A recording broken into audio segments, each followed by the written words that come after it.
Right, why are we, as guitar players, so desperate to sound like other guitar players? I touched on this the other day in one of my videos. I think it was the one about spending tons of cash on guitar stuff, chasing the tone of your favourite guitar hero. And if I'm honest, I was actually surprised on that video about how many people agreed with me.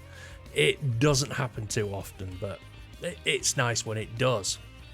Well, it just so happens that I was perusing the internet and I came across this article. I sourced all the original microphones that were used on the record.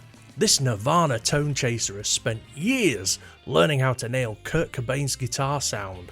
Now he's released his research in the form of the Utero Sessions IR pack.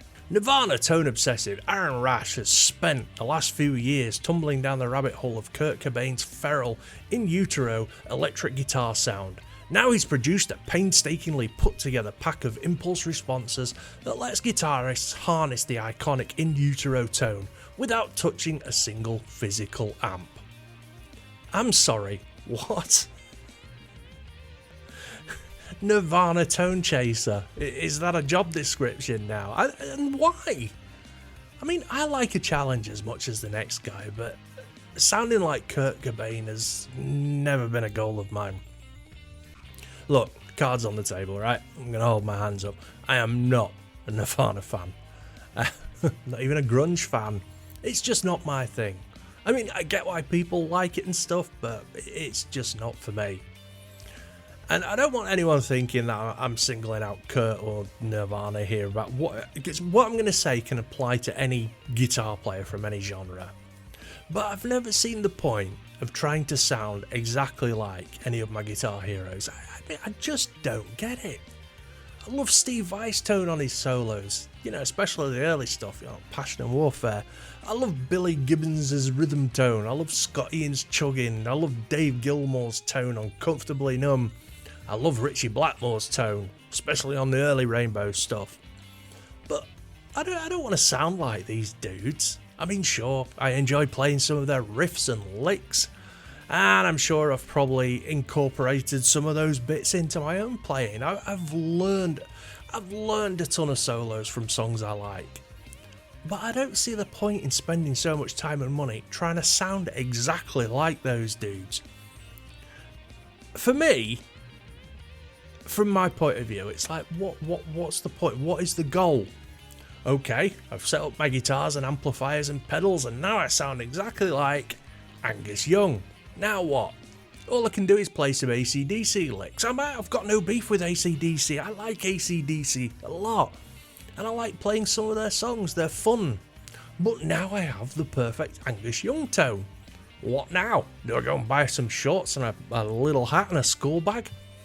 Look, I'm as guilty as anyone of watching these videos, of watching YouTube videos where some dude goes and buys all the stuff you need to sound like Eddie Van Halen or Josh out of Queens of the Stone Age. It's entertaining, I get it, I love those videos, I will watch them all. But why are some guitar players so obsessed with sounding like somebody else? I mean, I get it if you played a tribute band. I mean, that would be a very good reason.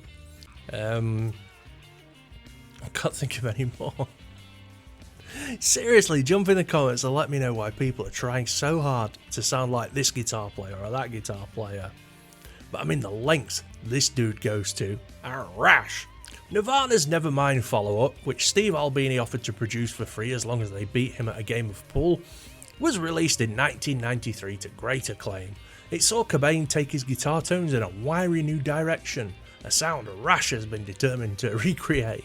As such, the Utero Sessions IR pack follows years of investment into research and gear chasing to nail the record's distinctive sound, even if at times he felt it was a fruitless endeavour. I have bought and sold probably 7 different Fender quad reverbs to find the perfect sounding one because, newsflash, they don't all sound the same even with the same speakers. He says of the process, they really vary all over the place. Away from the speaker intricacies, Rash endeavoured to use the same 1940s ribbon mics Nirvana used despite them coming at an astronomical cost. Says Rash, I sourced all the original microphones that were used on the record, preamps, literally everything.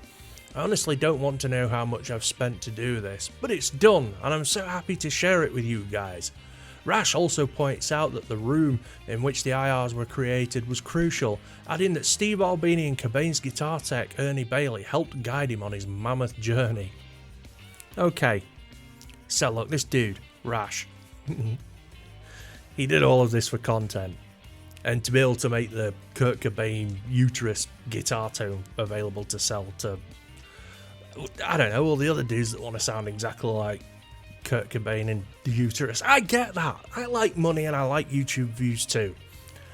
It's entertaining. I will go and watch this video. But then what are all the dudes that buy the Kurt Cobain uterus tone going to do with it? I mean, they can't all be in Kurt Cobain uterus cover bands, surely.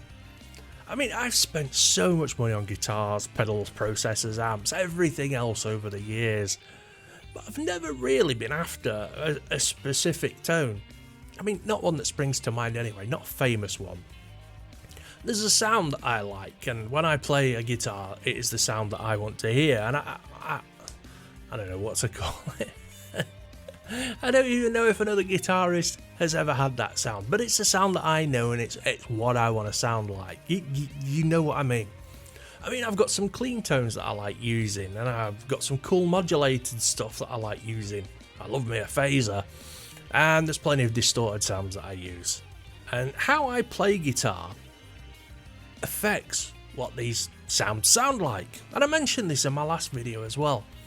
What is the point of buying the Kurt Cobain Uterus IR pack to sound like Kirk if you can't play exactly like him? If you can't play like Kirk, you're not going to sound like Kirk. No. Is it just me? Am I crazy? Am I letting my hatred? No, that's too strong. My dislike, my indifference, that's it. Am I letting my indifference of Nirvana be clouding my judgment here? I mean, the only time I've ever bought anything that would have made me sound like anyone else was when I bought my Andy Summers Electro Harmonics Walking on the Moon pedal. I mean, to be fair, it's just a fancy electric mistress in a different case, but I do like the Andy Summers sound. I knew that I'd be able to use the pedal on, music that I write.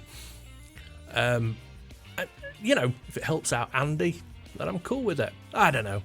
Am I missing something? Am I in the minority when I say stuff like, be original? Stop trying to sound exactly like this guitar hero or that guitar hero. I just don't see the point. Please, if I'm missing something, jump in the comments and tell me. Well, anyway, that's all for today's whatever the heck this is. Like and subscribe. I'll leave some links in the description for my socials, and I'll leave some links for all the stuff, cameras and mics and everything that I use to make my videos, in case you want to make YouTube videos or do some streaming. Talking about streaming, I stream every Wednesday and Saturday night, 9 PM UK time, so make sure you are subscribed to my live channel. I'll link in the description. Come and join in the streams, have a chat, leave some comments, say hi. If you want, come on the stream, just drop me a message. Anyway, thanks again, take it easy, peace out.